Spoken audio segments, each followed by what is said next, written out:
அனைவருக்கும் வணக்கம். இன்று உலகத்தையே உலுக்கிக் கொண்டிருக்கக்கூடிய பயங்கரமான தொற்று நோய் கொரோனா.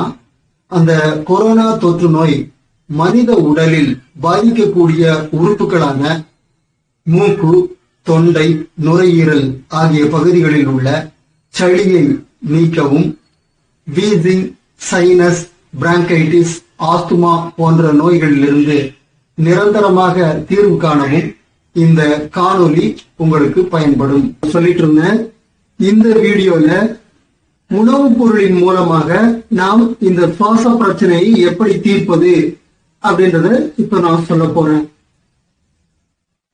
இதுக்கு சுக்கு, மிளகு, திப்பிலி என்ற 3 காரமான மருந்து பொருட்கள் தான் நம்ம பயன்படுத்த போறோம்.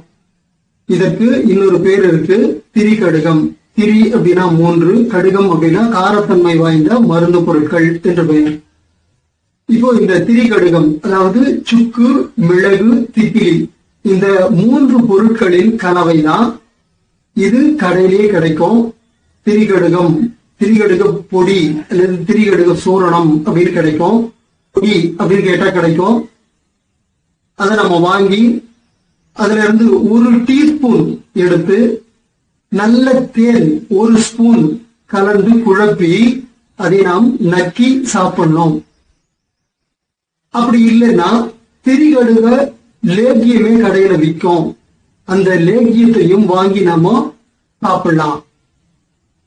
அந்த திரிகடுக லேகியத்துல ஒரு சுண்டைக்காய் அளவு எடுத்து அதை நாம வாயில போட்டு சப்பி சப்பி சாப்பிடணும்.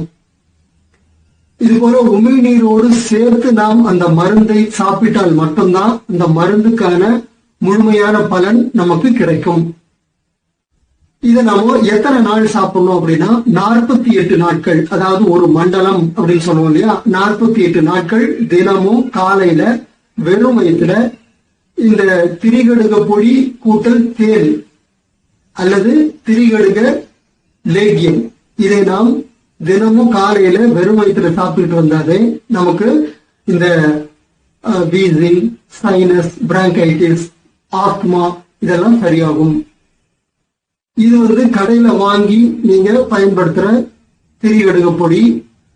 இதே போல காட்டு மூலிகையான நொச்சி இலை பொடியையும் நாம் 1 டீஸ்பூன் எடுத்து அதோடு நல்ல தேன் 1 ஸ்பூன் கலந்தும் சாப்பிடலாம்.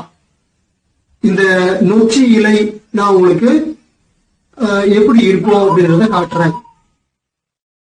இதுதாங்க நொச்சி இலை. இந்த இலை எப்படி இருக்குன்னு பாத்துங்க. வேப்ப இலை மாதிரி தான் இருக்கும், ஆனா இன்னும் கொஞ்சம் பச்சை நிறத்துல இருக்கும். இது ஒரு குத்துச்செடி வகையை சேர்ந்ததுதான். இதுதான் நொச்சி இலை. இதுதான் நம்ம வேது பிடிக்கிறதுக்கு, ஆவி பிடிக்கிறதுக்கு பயன்படுத்துவோம் இல்லையா, அதுதான் இந்த நொச்சி இலை.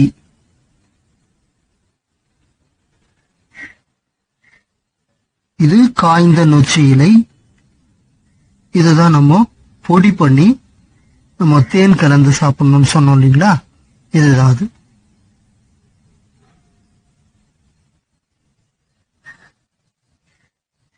உணவின் மூலமாக எப்படி இந்த சுவாச பிரச்சனைகளை சரி செய்வது அப்படின்னு பார்ப்போம். தினமும் நாம சாப்பிடுற வெங்காயம், சின்ன வெங்காயம், பெரிய வெங்காயம் என்ற வேறுபாடெல்லாம் இல்லைங்க. வெங்காயம், அந்த வெங்காயத்தை நீங்க தோல் உரிச்சிட்டு அந்த வெங்காயத்தை கடிச்சு சாப்பிடணும்.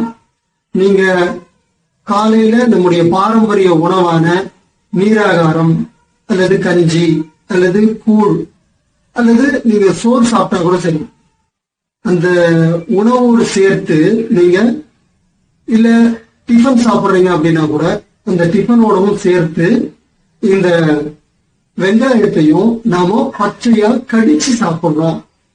வெங்காயத்தை கட் பண்ணி சாப்பிடக்கூடாது.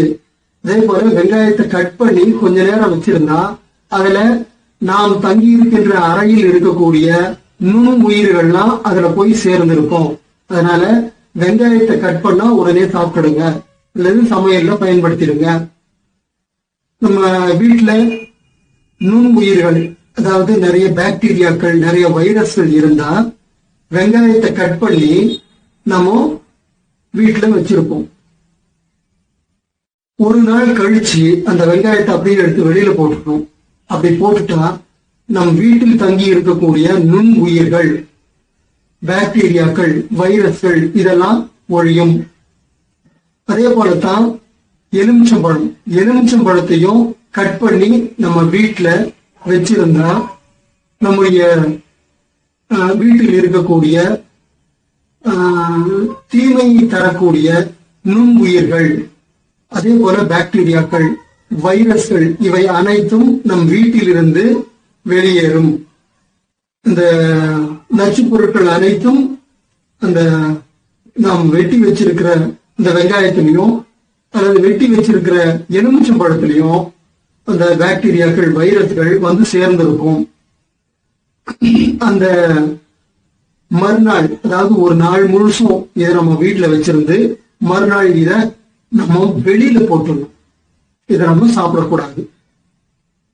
அதனாலதான் வெங்காயத்தையும் எலுமிச்சம்பழத்தையும் வெட்டின உடனே சாப்பிடணும் அப்படின்னு சொல்றது, அல்லது சமையலுக்கு பயன்படுத்திடணும் அப்படின்னு சொல்றது.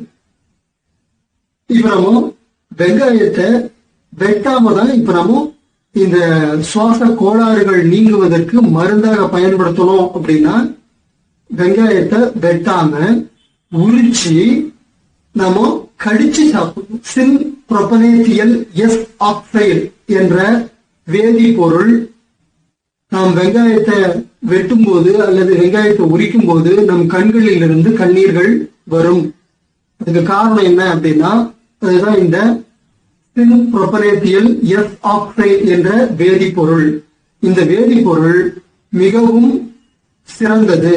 எப்படி அப்படின்னா இதுதான் இந்த வீசிங், சைனஸ், பிராங்கைட்டிஸ், ஆஸ்துமா போன்ற சுவாச கோளாறுகளை நீக்கக்கூடிய மருந்து.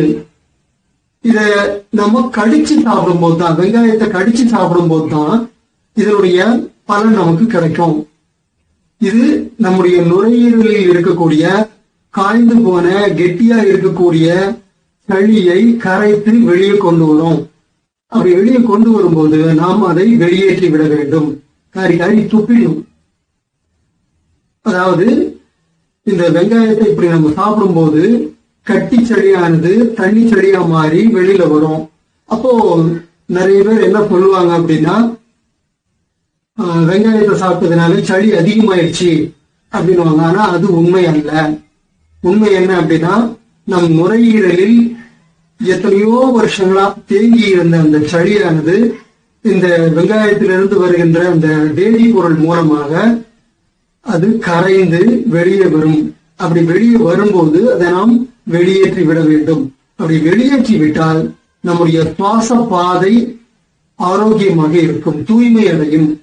அப்ப நமக்கு இந்த வீசிங், சைனஸ், பிராங்கைட்டிஸ், ஆஸ்துமா இந்த நோய்கள் எல்லாம் நம்மை விட்டு நீங்கும். இதுதான் உணவின் மூலமாக, உணவுப் பொருட்களின் மூலமாக எளிமையாக நம்ம வீட்டில இருந்தே நம்ம எந்த மருந்தையும் சாப்பிடாம எந்த மருத்துவரிடமும் செல்லாமல் நாம் இந்த சுவாச பிரச்சனைகளை தீர்த்து கொள்ள சிறந்த வழியாகும். அதே போல பூண்டு, ஒரு 3 பல் பூண்டை நம்ம உணவு சாப்பிடும் போது கூட சேர்த்து இந்த பச்சை பூண்டையும் அப்படியே நல்லா கடிச்சு மென்னு நம்ம சாப்பிடணும். முள்ளங்கியையும் நாம் ரவுண்டா கட் பண்ணுவோம் இல்லையா, அது போல ஒரு 3 துண்டு நாம உணவினோடு சேர்த்து சாப்பிட்டாலும் நமக்கு இந்த சுவாச பிரச்சனைகளிலிருந்து தீர்வு கிடைக்கும். அதாவது நிரந்தர தீர்வு கிடைக்கும். இந்த வெங்காயம், பூண்டு, இந்த முள்ளங்கி இதையெல்லாம் நாம சமையல்ல வதக்கி சாப்பிட்டா அல்லது வேக வச்சு சாப்பிட்டா இதுக்கான பலன்கள் கிடையாது. அத முக்கியமா நீங்க தெரிஞ்சுங்க. பச்சையா சாப்பிட்டா மட்டும்தான் இதுக்கான பலன்கள். அதே போல வெங்காயத்தை கடிச்சு சாப்பிட்டா மட்டும்தான் பயன். அதே போல எலுமிச்சம்பழத்தை நம்ம கட் பண்ணி அதனுடைய ஜூஸ் எடுத்து அதோடு தேன் கலந்து சாப்பிடலாம். அல்லது எலுமிச்சை ஜூஸ் கூட வெந்நீர் அதாவது சுடுநீர் கலந்து அதுக்கு தேன் கலந்து நம்ம சாப்பிடலாம்.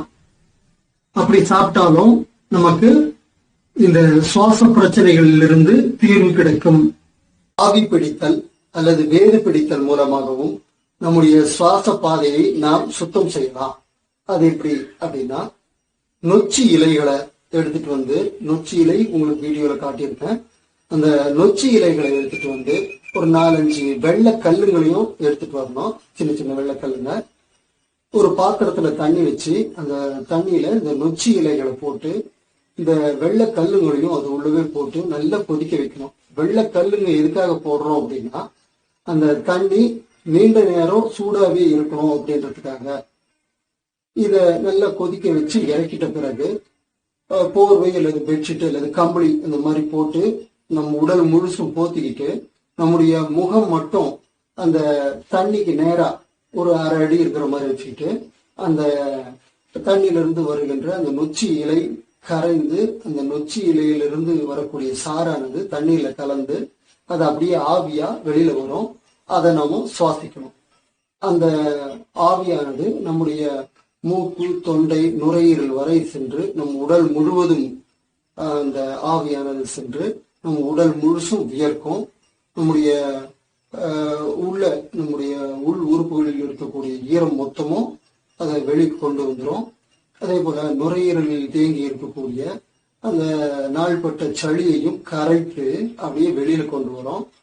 அப்புறம் தலைவலி, நீண்ட தலைவலி இருக்கிறவங்க கூட இந்த வேது பிடித்தல் மூலமாக தலைவலியும் சரியாகும். உள்ள இருந்து அந்த வியர்வை மொத்தமும் வெளியில வரும். அந்த வியர்வை மூலமாக நம் உடலில் உள்ள தேவையற்ற ஈரம் முழுசும் வெளியில வந்துடும். அதே போல நுரையீரலில் இருக்கக்கூடிய கட்டி சளியானதும் கரைந்து வெளியே வந்துடும். அப்படி நம்ம சளியை வெளியேற்றிட்டா நம்முடைய உடல் தூய்மையடையும், ஆரோக்கியமடையும், சுவாச பாதைகள் தூய்மையடையும். இந்த வேது பிடித்து முடிஞ்ச உடனே உடல் முழுசும் வியர்த்திருக்கிறத உடனே தொடச்சிடணும். உடனே தொடச்சிட்டு ஒரு 1/2 மணி நேரம் கழிச்சு நம்ம வெந்நீர் வச்சு குளிக்கணும். உடனே குளிக்க கூடாது, பச்சை தண்ணியில் குளிக்க கூடாது. அதே போல ஒரு 1/2 மணி நேரம் கழிச்சுதான் குளிக்கணும். அது மட்டும் இல்லாம அந்த வர்ற வியர்வையை முழுசா தொடச்சி எடுத்துடணும். இந்த ஆவி பிடித்தல் முறைய நம்ம அமிர்தாஞ்சன், அப்புறம் விக்ஸ் இந்த மாதிரி இருக்கிற களிம்பு போட்டும் நம்ம ஆவி பிடிக்கலாம். அல்லது கண்ணுக்கு போடுற டியூப் இருக்கும், பச்சை நிறத்துல ஒரு டியூப், அந்த டியூப்ல இருக்கிற மருந்தையும் கட் பண்ணி நம்ம இந்த சுடு தண்ணியில போட்டோம் நம்ம ஆவி பிடிக்கலாம். இப்படி ஆவி பிடித்தல் மூலமாக நம்முடைய உடலில் தேங்கி இருக்கக்கூடிய நீர் மொத்தமும் வெளியில வந்துடும். நம்முடைய மூக்கு, தொண்டை, நுரையீரல் வரை இருக்கக்கூடிய அனைத்து சளியும் கரைந்து வெளியே வந்துவிடும். இதையும் வாரத்துக்கு ஒரு முறை நம்ம செய்தா நம்முடைய உடல் தூய்மை அடையும், சுவாச பாதைகள் ஆரோக்கியமாக இருக்கும். தேசாவர குழம்பு அதை எப்படி செய்யறது அப்படின்னு நான் சொல்றேன். அதுக்கு முன்னாடி இந்த குழம்புக்கு என்ன பொருட்கள் தேவை அப்படின்னு பார்ப்போம். முதல்ல சுக்கு, மிளகு, திரிகடுகம்னு சொன்னோம் இல்லையா, அது. அதுக்கப்புறம் கொஞ்சமா சீரகம், அப்புறம் மோடி குச்சி, அப்புறம் கொஞ்சம் புளி, அப்புறம் பூண்டு, கத்திரிக்காய். இது மட்டும் இருந்தா போதுங்க. முதல்ல நம்ம இந்த சுக்கு, மிளகு, அப்புறம் சீரகம், அந்த மோடி குச்சி இவை எல்லாத்தையும் தனித்தனியா கொஞ்சமா நல்லெண்ணெய் விட்டு வறுத்து எடுத்துக்கணும். அதுக்கப்புறம் இவை அனைத்தையும் பொடி செய்து வச்சுக்கணும். அதுக்கு பிறகு பூண்டை நல்லா உரிச்சு எடுத்து வச்சுக்கணும். ஒரு முழு பூண்டு முழுசா நம்ம உரிச்சு எடுத்து வச்சுக்கணும். அதே போல கத்திரிக்காய 4 பக்கமும் கட் பண்ணி அப்படியே முழுசா வச்சுக்கணும். அதன் பிறகு புளியை கரைச்சி எடுத்துக்கிட்டு முதல்ல பூண்டு, கத்திரிக்காய் இது ரெண்டுத்தையும் எண்ணெயில வதக்கணும். நல்லா வதங்கின பிறகு அதுக்கப்புறம் இந்த கரைச்சி வச்சிருக்கிற அந்த புளி கரைச்சலை எடுத்து இதுல ஊத்தணும். அதுக்கப்புறம் நல்லா கொதிக்க வைக்கணும். நல்லா கொதிக்கும் போது இந்த தூள் பண்ணி வச்சிருக்கிற இந்த சுக்கு, மிளகு, சீரகம், மோடி குச்சி இந்த தூளை அதுல நம்ம கொட்டி நல்லா கலந்துட்டு கொதிக்க வைக்கணும். நல்லா கொதிச்ச பிறகு அத நல்லெண்ணெயில தாளிச்சு எடுத்துக்கணும். கடுகு சீரகம் போட்டு தாளிச்சு எடுத்துக்கணும். இதுதாங்க தேசாவர குழம்பு. இந்த குழம்ப நம்ம சாப்பாட்டுக்கு போட்டு பெருஞ்சி சாப்பிட்டா நமக்கு உடலில் இருக்கக்கூடிய தேவையற்ற ஈரம் முழுவதும் காய்ந்துவிடும். அதாவது நம்ம உடல்ல இருக்கக்கூடிய மூக்கு, தொண்டை, நுரையீரல் இங்கெல்லாம் இருக்கக்கூடிய சளி, ஈரப்பதம் முழுவதும் கரைந்துவிடும். அப்போ இதன் மூலமாகவும் நமக்கு வீசிங், சைனஸ், பிராங்கைட்டிஸ், ஆஸ்துமா போன்ற நோய்கள் நம்மை விட்டு விலகும். இப்போ இதையும் நீங்க செய்து சாப்பிட்டு பலனடைங்க. இந்த சுவாச பாதையில் உள்ள பிரச்சனைகளை தீர்க்க கண்டங்கத்திரிக்காய், துளசி, நாய் துளசி, தும்பை இதெல்லாம் கூட பயன்படும். அவற்றுக்கான வீடியோக்களை நான் அடுத்தடுத்து போடுறேன். அந்த வீடியோக்களையும் பார்த்து பயன்பெறுங்கள். அதெல்லாம் குடிக்க கூடாது. அதுக்கு பதிலா பாலில் நாம வெறும் பாலையும் எப்பவுமே குடிக்க கூடாது. அதனால பால்ல மிளகுத்தூள், மஞ்சள் தூள் இதை கலந்து நாம் சாப்பிடலாம். அது எப்படி அப்படின்னா, நல்ல கொதிக்கின்ற பால்ல நம்ம மிளகுத்தூள், மஞ்சள் தூள் இதை இரண்டத்தையும் சேர்த்து நன்றாக கலக்கி அது சூடு கொஞ்சம் குறைந்த பிறகு அதில் தேன் கலந்து சாப்பிடணும். ஏன் அப்படி சொல்றேன் அப்படின்னா, சூடான பாலில் நாம் தேன் கலந்தா அது பால் திரிந்து விடும். அதனாலதான் சொல்றேன். ஏன் நம்ம குடிக்கலாம், ஒன்றும் தவறில்லை. பால் அப்படி தெரியாம நம்ம குடிக்கணும் அப்படின்னா, பால் சூடு குறைந்த பிறகு அதில் நாம் இந்த தேன் சேர்த்து சாப்பிடலாம். அல்லது நாட்டு வெல்லம், நல்ல கொதிக்கிற பால்ல மிளகுத்தூள், மஞ்சள் தூள் போட்டு அதோடு சேர்த்து நாட்டு வெல்லத்தையும் தூள் பண்ணி போட்டு நம்ம கலந்து சூடாவே நம்ம சாப்பிடலாம். இப்படி நாம் சாப்பிடும்போது நம் சுவாச கோளாறுகள் நீங்கும். இஞ்சி காப்பி, சுக்கு காப்பி இதையெல்லாம் கூட நம்ம சாப்பிடலாம். இதையும் நாம் சாப்பிட்டு ஒரு அரை மணி நேரம் வேற எதுவும் சாப்பிடக்கூடாது. இந்த மாதிரி மருந்து பொருள் நம்ம சாப்பிடும்போது இதை சாப்பிட்ட பிறகு ஒரு அரை மணி நேரம் வேற எந்த பொருளையும் நம்ம சாப்பிடக்கூடாது. அப்பதான் இந்த மருந்து உடலில் மருந்தாக வேலை செய்யும். இல்லைன்னா இது உணவாக நம் உடலுக்கு இருக்கும். உணவே மருந்து, மருந்தே உணவு. அதுதான் நம்முடைய பாரம்பரியம். 200 ml பாலுக்கு 1 டீஸ்பூன் மிளகுத்தூளும் அரை டீஸ்பூன் மஞ்சள் தூளும் கலந்து 2 ஸ்பூன் தேன் விட்டு கலந்து சாப்பிடலாம். சிலருக்கு பால் குடிக்க பிடிக்காது. அப்படி இருக்கும்போது அவங்க நல்ல சுடு நீர்ல, சுடு தண்ணீர்ல மிளகுத்தூள், மஞ்சள் தூள் கலந்து அதிலையும் தேன் கலந்து சாப்பிடலாம். அப்படி சாப்பிட்டாலும் சுவாச கோளாறுகள் நீங்கும். அதே போல நாம் பழ வகைகள் அப்படின்னு பார்த்தா, பழ வகைகள்ல அன்னாசி பழம், அன்னாசி பழம் சாப்பிட்டா நமக்கு தொண்டையில் இருக்கக்கூடிய பிரச்சனை, நுரையீரலில் இருக்கக்கூடிய பிரச்சனைகள், சுவாச பாதையில் இருக்கக்கூடிய அனைத்து பிரச்சனைகளும் தீரும். அன்னாசி பழம், அதே போல பப்பாளி பழம், எலுமிச்சம்பழம், எலுமிச்சம்பழ ஜூஸ் ஏற்கனவே சொல்லியிருக்கேன். அதே போல திராட்சை பழம், பச்சை திராட்சை பழத்தை நம்ம சாப்பிட்டாலும் இந்த சுவாச கோளாறுகள் நீங்கும். அதே போல கொய்யாப்பழம், கொய்யாப்பழத்தை நம்ம அப்படியே சாப்பிடக்கூடாது. கொய்யாப்பழத்தை நறுக்கி அதுல உப்பு, மிளகாத்தூள் சேர்த்து நம்ம சாப்பிடணும். அப்படி சாப்பிட்டாலும் நமக்கு இந்த சுவாச பிரச்சனைகளிலிருந்து தீர்வு கிடைக்கும். இது போன்ற பழ வகைகளை நாம் சாப்பிட்டோம், நம்முடைய சுவாச பிரச்சனைகளை தீர்த்து விடலாம். எலுமிச்சம் பழம் கிடைக்கல அப்படின்னா அப்போ எலுமிச்சம் ஊறுகாய நம்ம உணவுல சேர்த்துக்கலாம். அதே போல மாங்காய், மாம்பழம் இவையெல்லாம் கூட சுவாச பிரச்சனைகளை தீர்க்கும். அந்த மாங்காய் கிடைக்காத போது நாம மாங்காய் ஊறுகாய நம்ம உணவுல சேர்த்துக்கலாம். அது மாவடு இல்ல மாங்காய் ஊறுகாய் எதுவா இருந்தாலும் நம்ம உணவுல சேர்த்துக்கலாம். அதே போல நாரத்தங்காய் ஊறுகாயையும் நம்ம உணவுல சேர்த்துக்கிட்டாலும் நமக்கு சுவாச பிரச்சனைகளிலிருந்து தீர்வு கிடைக்கும். நெல்லிக்காய் போன்ற சி வைட்டமின் அதிகமாக உள்ள பழங்களை நாம் தினமும் உணவில் சேர்த்துக் கொள்வதன் மூலமாகவும், இரும்பு சத்து அதிகமாக உள்ள பேரிச்சம்பழத்தை சேர்த்துக் கொள்வதாலும் நம் உடலில் எதிர்ப்பாற்றல் ஏற்பட்டு இந்த வீசிங், சைனஸ், பிராங்கைட்டிஸ், ஆஸ்துமா போன்ற நோய்கள் நம்மை விட்டு நீங்கும். தயிர் ஒரு முக்கியமான சுவாச பிரச்சனைகளை தீர்க்கக்கூடிய ஒரு பொருளாக கருதப்படும். ஒரு சிலர் என்ன சொல்லுவாங்க அப்படின்னா, தயிர் சாப்பிட்டா சளி பிடிக்கும் அப்படின்னு சொல்லுவாங்க. ஆனா உண்மையிலேயே தயிர் சூடு தரும். தயிர் உடலுக்கு சூட்டை ஏற்படுத்தும். சுவாச பிரச்சனைகள்ல இருந்து தீர்வு தரும். அதுல ஒரே ஒரு சொட்டு தண்ணி நீங்க விட்டுட்டாலும் அது தயிர் என்ற நிலையிலிருந்து மாறி மோர் என்ற நிலைக்கு வந்துவிடும். அப்படி இருக்கும்போது அந்த மோர் நீங்க சாப்பிட்டீங்க அப்படின்னா சளி பிடிக்கும். ஆனா தயிர் அதுல உப்பு போட்டு சாப்பிடலாம், உப்பு போடாமையும் சாப்பிடலாம். ஆனா தண்ணீர் மட்டும் விடாம நீங்க சாப்பிடணும். அப்படி சாப்பிட்டா அந்த தயிர் உடலுக்கு சூட்டை ஏற்படுத்தும். அந்த தயிரை எப்படி சாப்பிடணும் அப்படின்னா, நீங்க தயிர் சாப்பிடும் போது நல்ல மூச்சை இழுத்து விட்டுக்கிட்டே நீங்க அந்த தயிரை சாப்பிடணும். நல்லா சுவைத்து அந்த தயிரை நீங்க சாப்பிடலாம். அப்படி சாப்பிடும்போது உங்களுடைய மூக்கு துவாரம் திறந்து விடும்.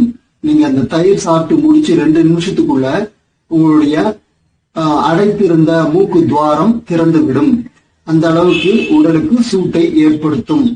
கீரைகள் அப்படின்னு எடுத்துக்கிட்டா அதுல முருங்கைக்கீரை, சிறுகீரை, அருகீரை, தூதுவேளை கீரை, வல்லாரை கீரை, கரிசலாங்கண்ணி கீரை, புதினா இவை அனைத்தும் நம்முடைய சுவாச பிரச்சனைகளிலிருந்து நமக்கு தீர்வு தரும். அதனால இந்த கீரைகளையும் வாரத்துக்கு ஒரு முறையாவது சாப்பிட்டா நமக்கு சுவாச கோளாறுகளிலிருந்து, சுவாச பிரச்சனைகளிலிருந்து நமக்கு தீர்வு கிடைக்கும். வெண்டைக்காயையும் நாம பச்சையா சாப்பிட்டா நம்முடைய சுவாச பிரச்சனைகள் அனைத்தும் நீங்கும். அதாவது வெண்டைக்காய பச்சையா கடிச்சு சாப்பிடலாம்.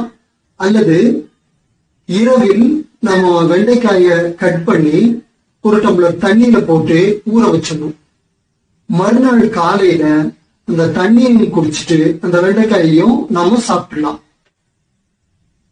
இந்த சுவாச பிரச்சனைகள் இருப்பவர்கள் எந்தெந்த காயெல்லாம் சாப்பிடக்கூடாது அப்படின்னா, பூசணிக்காய், பீர்க்கங்காய், பீன்ஸ், புடலங்காய், அப்புறம் பாகற்காய், தக்காளி, கொத்தமல்லி இதெல்லாம் நம்ம தவிர்க்கணும். நாம் சாப்பிடக்கூடாத பொருட்களை சொல்லிட்டேன். எதெல்லாம் சாப்பிடணும் அப்படின்னா, கத்திரிக்காய் சாம்பார், முருங்கைக்காய் சாம்பார், மாங்காய் சாம்பார் இதெல்லாம் நம்ம அடிக்கடி சாப்பிடலாம். அதே போல சுண்டைக்காய் வற்றல் இருக்கு இல்லையா, அது, அதே போல மணித்தக்காளி வற்றல், இது போல வற்றல் குழம்பு, வத்த குழம்புன்னு நம்ம சொல்றோம் இல்லையா, வத்த குழம்பு நம்ம சாப்பிடலாம்.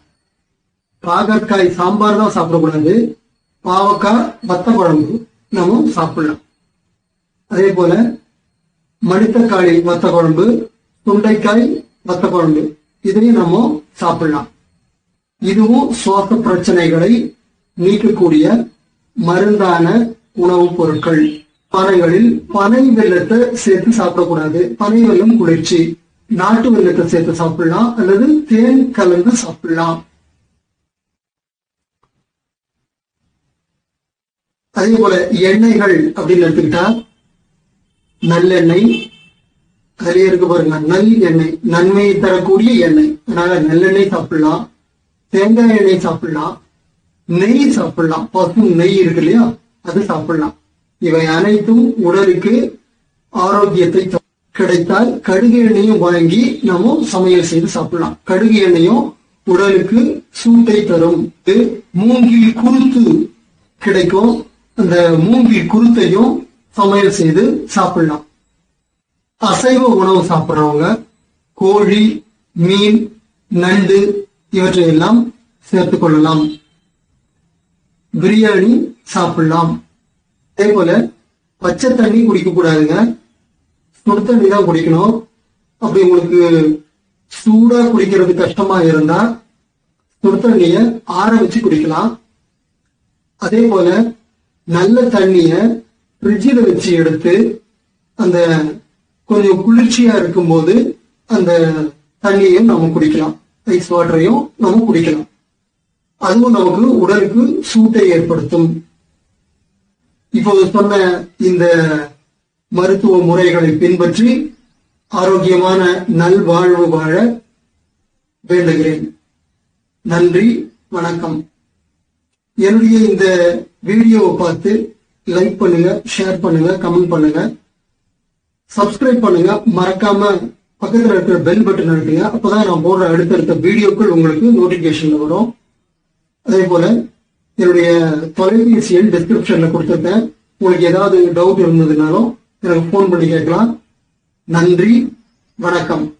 வாழ்க வளமுடன்.